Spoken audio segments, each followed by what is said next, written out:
Ang cute. Ang cute.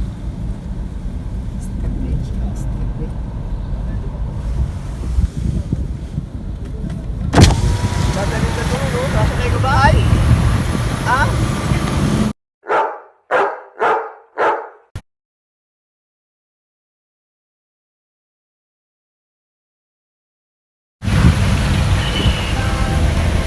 Bigyan siya ng reward. Ha? Bibigyan siya ng reward. Pero man yung aso,